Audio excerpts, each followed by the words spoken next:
دوست ساده براتون بگم، رفیق به اصطلاح روزه. اولین قدمی که ما یک رفیق را انتخاب بکنیم چی باشه؟ باید او متقی و صالح و نیکوکار باشن. انسانی که متقی و صالح و نیکوکار نیست و به درد نمیخورن، دوستی و رفیق و به درد نمیخورن. مثال دوست واقعی و متقی چی هست؟ یک عیبی که در وجود تو هست، یک اشتباهی که در وجود تو هست، یکی در پیش چشمان تو بگوید، او را دوست واقعی و متقی گفته میشود. اگر دوستی که تو را در پیش چشمان تو خوب میگوید و تعریف میکنه، اما از عقیب تو، از پشت سر تو را بدگویی میکنه و به درد نمیخورند، از همین خاطر است که دوست و متقی باشد و صالح باشد. چرا؟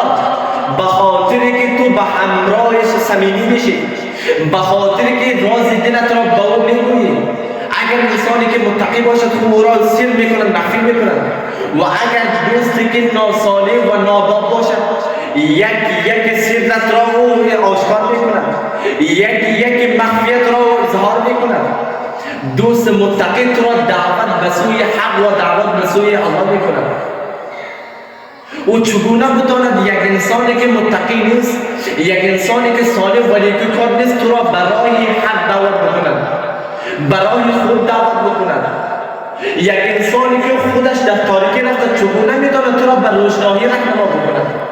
یک انسانی که خودش در جهالت رفته چگونه میتواند تو را به هدایت، به راه حق هدایت بکند؟ یک انسانی که خودش در گمراهی رفته چگونه میتواند تو را در راه حق و در راه راست ساق بدهد؟ هرگز نمیتواند. فقط ما دوست را انتخاب میکنیم، اولین قدمش باید متقی و صالح باشد. دوم قدم ما میتوانیم فلاح، رستگاری و کامیابی را به دست بیاوریم.